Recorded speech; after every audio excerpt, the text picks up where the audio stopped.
Hello दोस्तों। जैसा कि आप मेरे पीछे देख सकते हैं, मैंने दोस्तों 5 फ्रेजेस लिखी हैं। ओके, ये फ्रेजेस आप अपनी दैनिक जीवन में यूज़ करते रहते हो। सो आप इन्हें अपने इंग्लिश स्पीकिंग में आसानी से यूज़ कर सकते हो और अपनी इंग्लिश स्पीकिंग को और बेहतर कर सकते हो इनको अपनी इंग्लिश स्पीकिंग में यूज करके।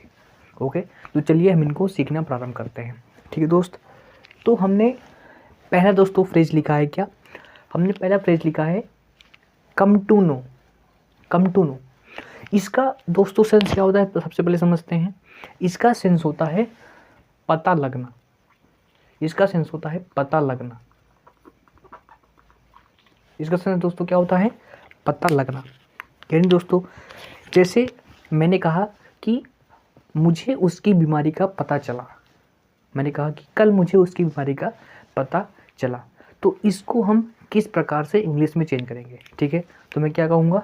मैं कहूँगा कि I came to know. I came to know, right? I came to know about his illness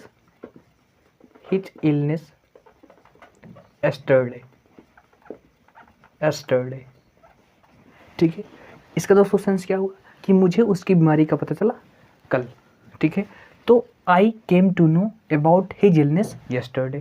तो सिंपली आप कम टू नो मतलब पता चलना या जानकारी मिलना, आप इस सेंस में इसका यूज आप कर सकते हो। सिंपली अपने इंग्लिश स्पीकिंग में इस प्रकार से आप इसका यूज कर सकते हो। ठीक है दोस्त, दूसरा मैंने आपके सामने एक फ्रेज लिखा है दोस्तों। क्या लिखा है? गेट के बाद वर्ब की थर्ड फॉर्म। इसका सेंस है दोस्तों, जैसे मैंने कहा कि उसका सिलेक्शन हो गया, इसको सिलेक्शन हो गया, तो मैंने क्या कहा? ही गोट सिलेक्टेड। ही गोट सिलेक्टेड मीन्स दोस्तों कहने का सेंस है कि आपने यूज किया यहाँ पर क्या? गेट। आपने क्या यूज किया यहाँ पर? गेट की एक फॉर्म यूज की, गेट।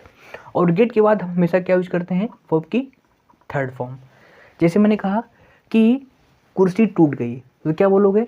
बोलोगे दी चेयर, राइट? दी चेयर गोट ब्रोकन।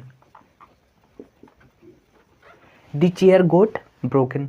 ठीक है, मतलब इसका सेंस क्या हुआ कि कुर्सी टूट गई। तो यहाँ आपने क्या यूज किया? गेट की फॉर्म यूज की, उसके बाद आपने क्या यूज किया? आपने उसके बाद यूज किया वर्ब की थर्ड फॉर्म। ओके, दी चेयर गोट ब्रोकन। ठीक दोस्त, तो इस बात को आप ध्यान से देख लीजिए। आगे देखते हैं। अब दोस्तों क्या लिखा है? अब दोस्त लिखा है feel like. Feel like means दोस्तों क्या होता है? जब दोस्तों आप ये कहते हो कि मेरा मन कहना, यानी या इच्छा जब आप बात करते हो। ठीक है, जैसे मैंने कहा कि मुझे क्रिकेट खेलने का मन कह रहा है। ठीक है, तो मन करना या मन कहना जब आप इस सेंस में यूज करते हो तो हम यूज करते हैं फील लाइक। ठीक है, जैसे मैंने कहा कि मुझे क्रिकेट खेलने का मन कर रहा है, क्या बोलूँगा मैं? I feel like playing cricket. I feel like playing cricket. मैं इसको इस प्रकार से बोलूँगा। ठीक है, यानी ध्यान रखना है आपको कि फील लाइक के बाद क्या यूज करेंगे? हम हमेशा यूज करते हैं वर्ब की आईएनजी फॉर्म। क्या यूज करते हैं? वर्ब की आईएनजी फॉर्म यूज करते हैं। क्या यूज करते हैं दोस्तों? वर्ब की आईएनजी फॉर्म यूज करते हैं। टेक्निकली इसे हम बोलते हैं क्या दोस्तों? टेक्निकली बोलते हैं हम जिरंड। टेक्निकली इसे हम क्या बोलते हैं? जिरंड बोलते हैं।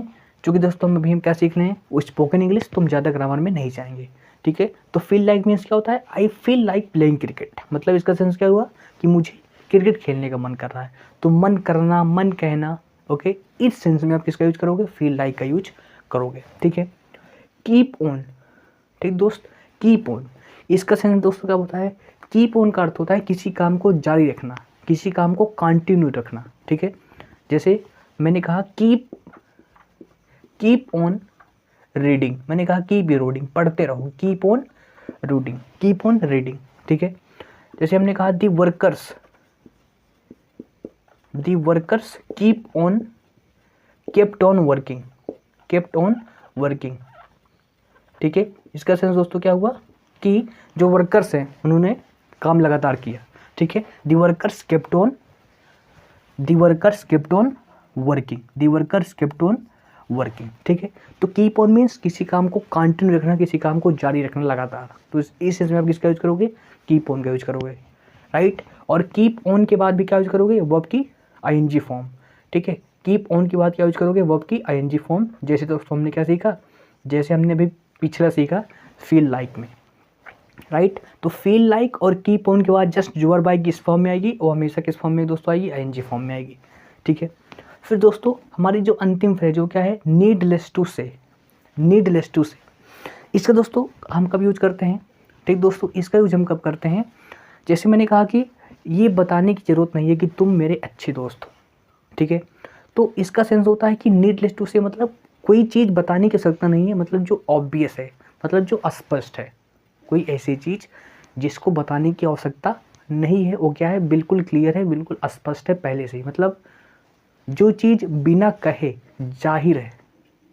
तो उस सेंस में आप किसका यूज करोगे, नीडलेस टू से का। जैसे मैंने कहा कि ये बताने की ज़रूरत नहीं है मैं तुमसे बहुत प्यार करता हूँ, ठीक है। तो कैसे बोलोगे इसे, needless to say, needless to से,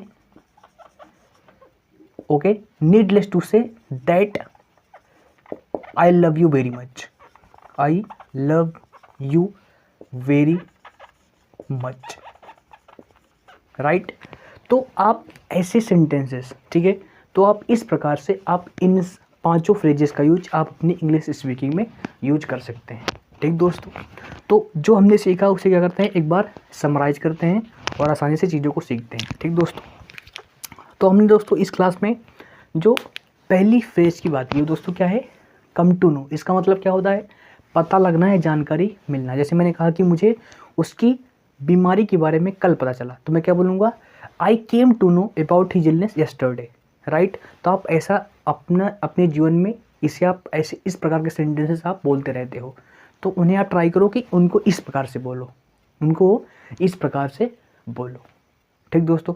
जैसे दोस्तों मैं आपके लिए एक सेंटेंस दे रहा हूँ, आपको इसका ट्रांसलेशन इंग्लिश, ओके, इंग्लिश में ट्रांसलेशन आपको इसका कमेंट बॉक्स में करना है कि मुझे उसके सिलेक्शन बारे में कल पता चला, ठीक है। तो आपको इस सेंटेंस का translation, English translation comment box में करना है, ठीक है। दूसरा है गेट के साथ वर्ब की थर्ड फॉर्म। इसका मतलब सेंस क्या होता है कि कोई काम हुआ, ठीक है। जैसे मैंने कहा कि उसका सिलेक्शन हो गया, ही गॉट सिलेक्टेड, उसकी शादी हो गई, ही गॉट मैरिड, ठीक है। वह नेक्स्ट वीक शादी करेगा, means he will get married next week. तो इस प्रकार से आप इनका यूज कर सकते हो। फील लाइक मीन्स जब कोई काम आप कहते हो कि मेरा मन करना, ठीक है, यानी मन करना या मन कहना या इच्छा करना, ठीक है। तो इस सेंस में आप किसका यूज करते हो, फील लाइक का। और फील लाइक के बाद हमेशा क्या आती है, वर्ब की आईएनजी फॉर्म, ठीक है। जैसे I feel like playing cricket, right. I feel like having something spicy, मतलब मुझे कुछ मसालेदार खाने का मन कर रहा है। तो इस प्रकार से आप इसका यूज कर सकते हो, ठीक है। कीप ऑन मतलब कोई काम लगातार करते रहना, राइट, कोई काम लगातार करते रहना, जारी रखना, कंटिन्यूएशन। तो कीप ऑन रीडिंग, पढ़ते रहो, राइट। तो इस प्रकार से आप इसका यूज कर सकते हो। और अंतिम फ्रेज हमने क्या सीखा, नीडलेस टू से मीन्स कोई चीज़ कहना क्या है, किसी चीज़ का कहना क्या है, व्यर्थ है, क्योंकि वो चीज़ क्या है, ऑब्वियस है, वो पहले से ही स्पष्ट है, मीन्स जो बिना कहे जाहिर है, दिख रहा है साफ साफ। तो क्या बोलोगे, नीडलेस टू से मीन्स ये कहना व्यर्थ है कि मैं तुमसे बहुत प्यार करता हूँ, needless to say that I love you very much. तो आप इस प्रकार से इन पांचों फ्रेजेस का यूज अपने सेंटेंस में कर सकते हैं और अपनी इंग्लिश स्पीकिंग को और बेहतर कर सकते हैं, ठीक दोस्तों। तो इस प्रकार की इन्फॉर्मेटिव वीडियोस आपको इस चैनल पर मिलती रहेंगी। मिलेंगे नेक्स्ट वीडियो में। Thank you very much. जय हिंद, जय भारत।